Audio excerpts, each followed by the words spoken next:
সাবেক কাউন্সিলর, আমাদের সকলের পরিচিত, আমাদের সকলের কাছের মানুষ, বিশিষ্ট রাজনীতিবিদ, বিশিষ্ট সংগঠক, জননেতা জনাব মোহাম্মদ খলিলুর রহমান মজুমদার, সাবেক কাউন্সিলর সাহেব।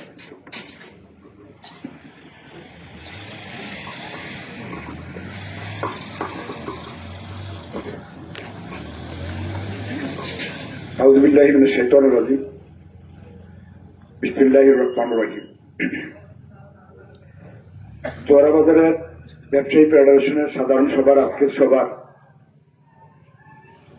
ব্যবসায়ী ফেডারেশনের যুগ্ম আহ্বায়ক জনাব আলম, উপস্থিত আছেন ব্যবসায়ী ফেডারেশনের সদস্য সচিব, উপস্থিত আছেন আমাদের রাজনৈতিক ব্যক্তিত্ব, চোয়ারা আঞ্চলিক উন্নয়ন পরিষদের সংগ্রামী সাধারণ সম্পাদক সহযোদ্ধা বন্ধু হানিফ, উপস্থিত আছেন চোরাবাজার কেন্দ্রীয় মসজিদের সম্মানিত সাধারণ সম্পাদক সেক্রেটারি জনাব হাজী আব্দুর রশিদ সাহেব, উপস্থিত আছেন চোরাবাজারের প্রস্তাবিত ওয়াকফ কমিটির নেতৃবৃন্দ, বিশেষভাবে উপস্থিত আমাদের নির্বাচন পরিচালনার কাজে যাদেরকে দায়িত্ব দেওয়া হয়েছে, আমাদের প্রিসাইডিং অফিসার জনাব হারুনুর রশিদ সাহেব এবং সুলতান মাহমুদ মজুমদার সাহেব, বিশেষভাবে উপস্থিত আমার সামনে চোরাবাজারের সাধারণ ব্যবসায়ীবৃন্দ।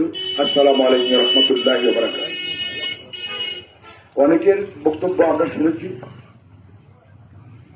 আমি একটু বলতে চাই যে আসলে আজকের উপস্থিতিটা হতাশাজনক। আমরা যে উদ্দেশ্য দিয়ে যেভাবে আমরা কাজ করতে চাই, এই চোরাবাজারের ব্যবসায়ী ফেডারেশনের আগেও নির্বাচন হয়েছে, অনেকগুলো নির্বাচন হয়েছে, সবসময় একটা কমিটি ছিল, কিন্তু যখন পদ পরিবর্তনের পর আমরা ব্যবসায়ী নেতৃবৃন্দের সাথে বসার পর একটা কাগজ আমরা পাই, একটা কাগজ যাত্রা করে একটা কমিটি চাইছে, যে কমিটিটা কেনা আছে, কমিটির কাগজটা একটু দেন, এটা পাইনি। সর্বাত্মক ভাবে আমাদেরকে সহযোগিতা করেছেন সাবেক সেক্রেটারি জনাব ফুলমিয়া ভাই, উনি আমাদেরকে মৌখিকভাবে সাহায্য করেছেন, শারীরিকভাবে সাহায্য করেছেন, মানসিকভাবে সহায়তা দিয়েছেন। কিন্তু একটা কাগজ ডকুমেন্টারি যে একটা প্রতিষ্ঠানের একটা কাগজ দেখাইতে পারেন। বললাম যে আগে নির্বাচন হয়েছে, ভোটার তালিকা এগুলো নেই।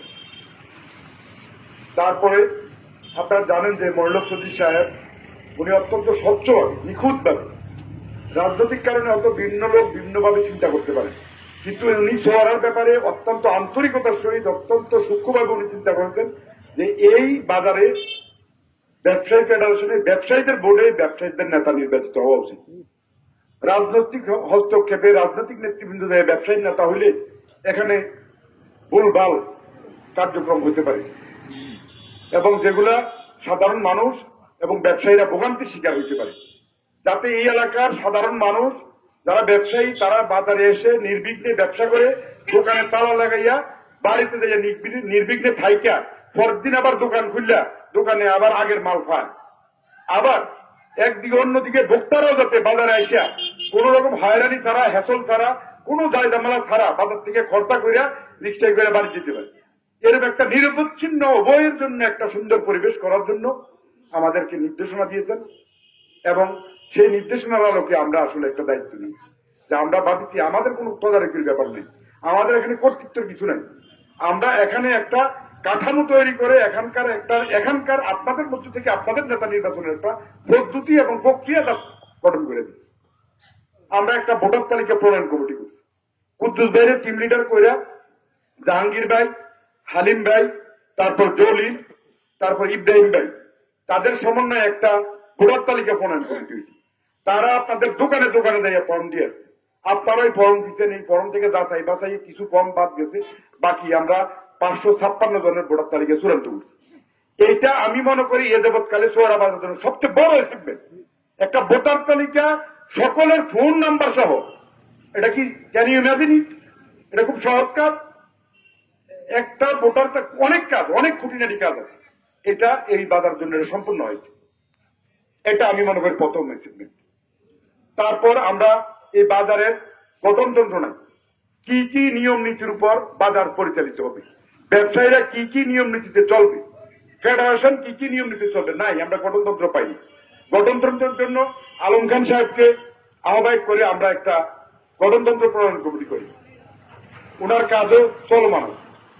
তার মধ্যে আমরা দেখেছি যে এই কাজগুলো করতে, নির্বাচন করতে কিছু সময় লাগবে।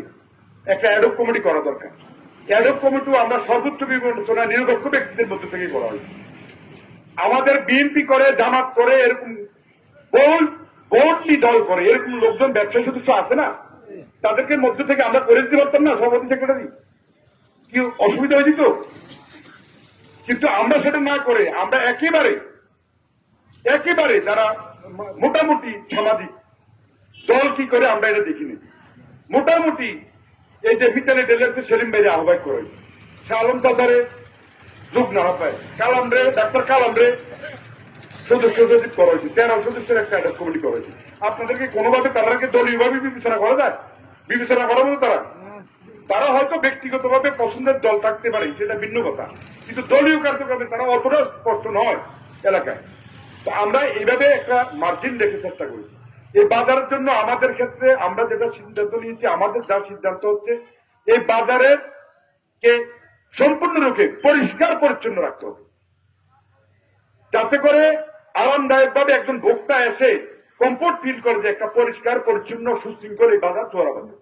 এই বাজার এক সময় গরুর মাংসের জন্য প্রসিদ্ধ ছিল, এই বাজার ধান বাজারের জন্য প্রসিদ্ধ ছিল, এই বাজার কামলা বাজারের জন্য প্রসিদ্ধ ছিল, এই বাজার তরকারি বাজারের জন্য, পাইকারি বাজারের জন্য প্রসিদ্ধ ছিল।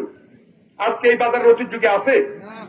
এই ঐতিহ্যগুলোকে ফিরাই আনার জন্যই আমাদের প্রাণ প্রচেষ্টা। আমরা চাচ্ছি যে ব্যবসায়ীরা যদি আপনারা ঠিকঠাক ভাবে থাকেন, আপনারা যদি নীতি নৈতিকতা এবং ইনসাফের ভিত্তিতে ব্যবসা করেন, আমার বিশ্বাস সেই ঐতিহ্য আবার ফিরে আসবে। শুধু গোস্ত বাজার, 2টা টঙের কারণে বাজার নষ্ট হয়ে যায়, এটা অনেকে মনে করে এটা এমন চিন্তা না, এটা বিরাট ব্যাপার। একটা লোক 2 কেজি গরুর গোস্ত কিনতে হলে যাতে তেলটা আনতে কিনি, পেঁয়াজ রোন আদারে আনতে গেল, মশলাটা আনতে গেল না, না জন হ্যাঁ রঘুপুর যাইতে হাতি শহর থেকে মশলা বলি। তাইলে এইভাবে খুঁটিনাটি করতে করতে আস্তে আস্তে মানুষকে আমরা বাজার থেকে সরাই। আরো কিছু সমস্যা আছে রাজনৈতিক হ্যাসেলের কারণে, রাজনীতিক বাদ বিতণ্ডা এবং রাজনীতিক ত্রাস এবং মানুষের ভিতরে আতঙ্কের কারণে বাজারও কিন্তু মানুষের সমাগম আগের মতো নাই, এগুলো কমেছে। এগুলা ইনশাল্লাহ আমরা চেষ্টা করবো আমাদের দল থেকে, আমাদের রাজনৈতিক পরিবেশ থেকে এবং আমাদের সমমনা রাজনৈতিক দলগুলোর থেকে, যাতে যাতে বাজারে এই ধরনের পরিবেশ সৃষ্টি না হয়, এটার জন্য আমরা চেষ্টা করি।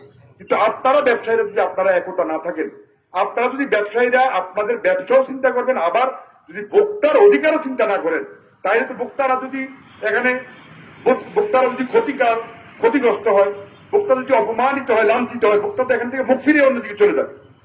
আপনি বলেন একটা মুদি দোকানে যে মালটি আছে এটি তো আপনারা বানান, কোম্পানির থেকে কিনে আনেন, এটা তো গ্রামের দোকানে পাওয়া যায়, তাহলে সোয়ারা বাজার মানুষ কেন?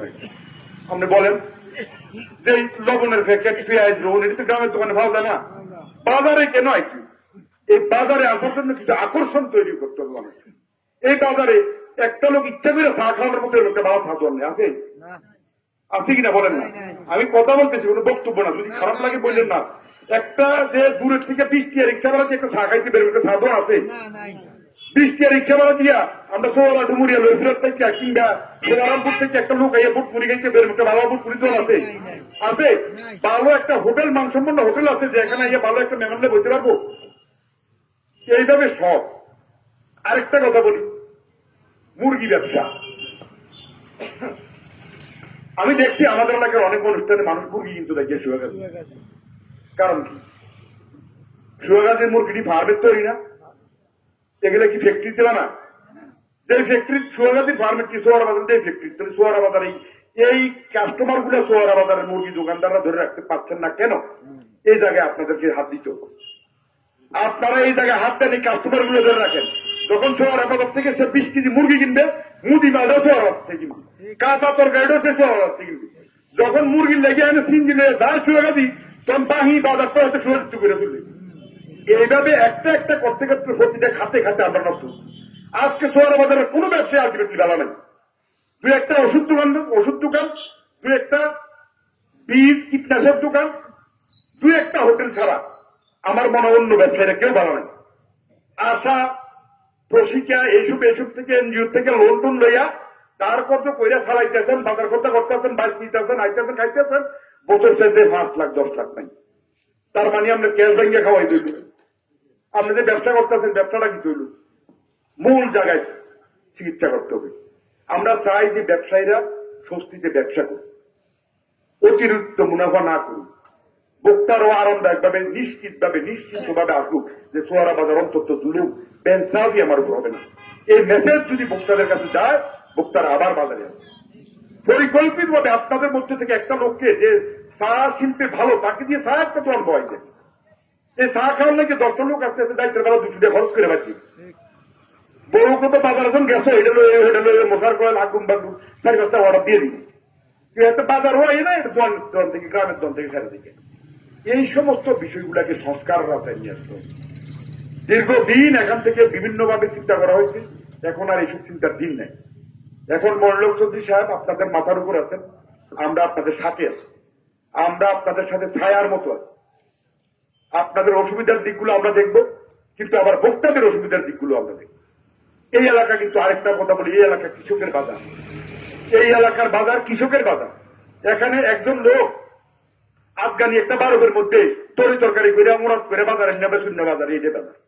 এখানে যারা তরকারি ব্যবসা করে, বিএনপি করবেন, জামাত করবেন, আওয়ামী লীগ করবেন, করেন, কিন্তু আপনি যদি কম যে হাতে আইটার কোনা পেলে হবে না, তারও আসার সুযোগ দিতে হবে। এই বাজার ওদের বাজার, বিভিন্ন মানুষ এখানে আসতে হবে, সকল ধরনের মানুষ আসতে হবে। রিজিক এটা নির্ধারণ হয় আল্লাহর তরফ থেকে, কে কত বেচবে সবকিছু আল্লাহ ফয়সালা করে। আমাদের মধ্যে আমরা এই শৃঙ্খলাটুকু ফিরে যান। আমাদের কিছু সিদ্ধান্ত হচ্ছে, আমরা এই বাজারকে পরিষ্কার পরিচ্ছন্ন করব। প্রথমে একটা অভিযান তৈরি করব, এই অভিযানের মধ্যে থেকে বাজার থেকে ময়লা আবর্জনা সমস্ত কিছু যা কয়দিন লাগে এগুলো পরিষ্কার করা হবে।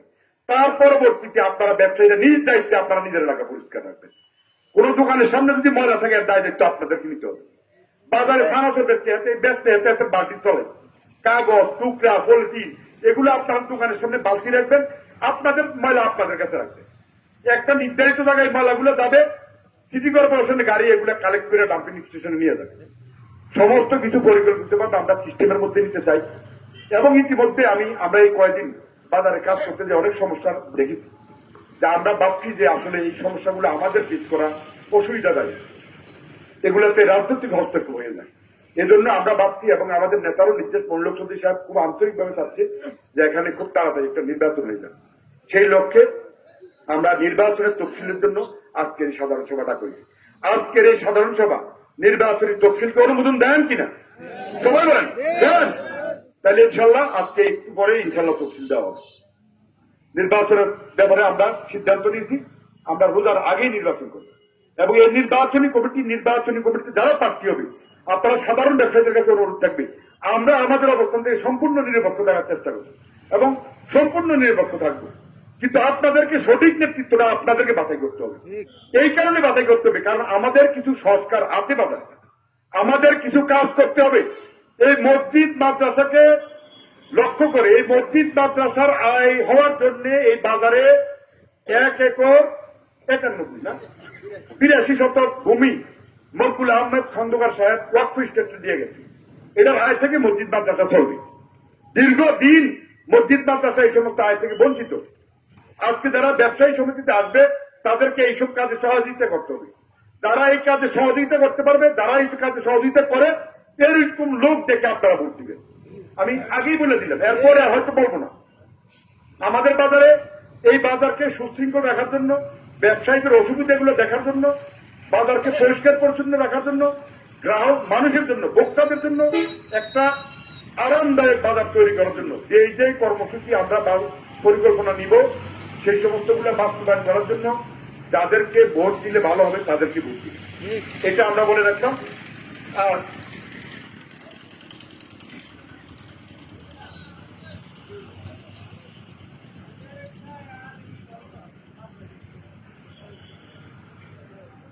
তারপরে ধরেন এই আমাদের এই নির্বাচনের টিম, এখানে আমাদের কোনো পুলিশ প্রশাসন নাই, আমাদের আর্মি নাই, বিডিআর নেই, দেশের নির্বাচন নেই। তারপরেও অনেক ঝুঁকি নিয়ে আমরা ভাবছি রোজার পর হইলে অনেক লেট হয়ে যায়, রোজার আগেই দেশে কোথাও কোনো নির্বাচন নেই।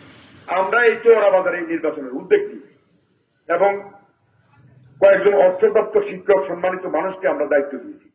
তারা যথেষ্ট সৎ এবং নিষ্ঠার সাথে তারা তাদের দায়িত্ব পালন করবে। আপনাদের জায়গা থেকেও আপনারা কিন্তু সর্বাত্মক সহযোগিতা তাদেরকে করতে হবে। আচরণবিধি বলেন, নির্বাচনী সমস্ত নিয়ম কানুনের ক্ষেত্রে, সকল ক্ষেত্রে যেইভাবে চাইবে সেইভাবে সর্বাত্মক সহযোগিতা করতে হবে আপনাদের অবস্থান থেকে।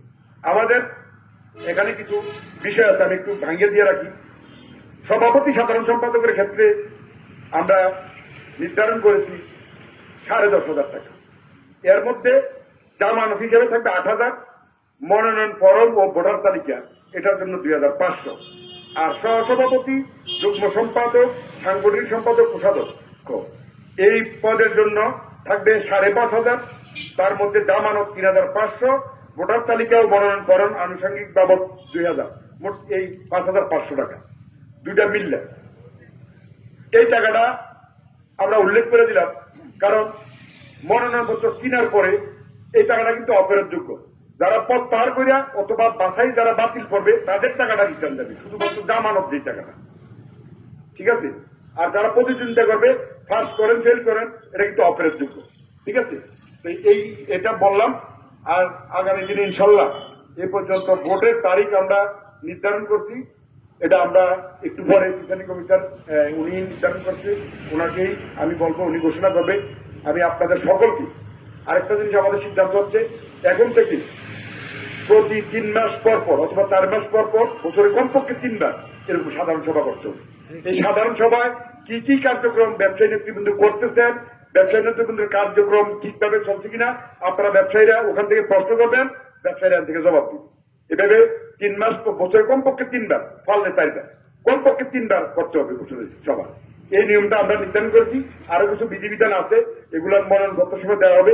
এই বলে অনেক রাত হয়েছে, আপনাদেরকে অনেক কষ্ট হয়েছে, আপনারা যারা এসেছেন আপনাদেরকে অনেক ধন্যবাদ জানাই। আমি আরেকটু কথা ওয়ার্নিং হিসেবে বলতে চাই, ব্যবসায়ী ফেডারেশনকে আপনাদেরকে মানতেই হবে। আজকে ব্যবসায়ী ফেডারেশন সাধারণ সভা, দুর্ভাগ্যজনক ভাবে আজকে দোকান বন্ধ করে আপনাদের উপস্থিত থাকা উচিত ছিল। যারা আসছে তারা কিন্তু ব্যবসা না করে এখানে বসে আসছে, আর কিছু লোক যখন আপনারা দোকানে বসে বসে বেচা কিনা করতেছেন, এটা কিন্তু হটকারিতা ছাড়া আর কিছুই না, একেবারে হটকারিতা। আবার কিন্তু আপনারা পিছনে পিছনে বলবেন অমুকে এই করতেছে, অমুকে এই করতেছে, এই যেতেছে, এই যেতেছে, এই সমস্ত লোকরা আপনারাই কিন্তু অপপ্রচার প্রপাগান্ডার দিক থেকে আপনারাই কিন্তু এগিয়ে আছেন।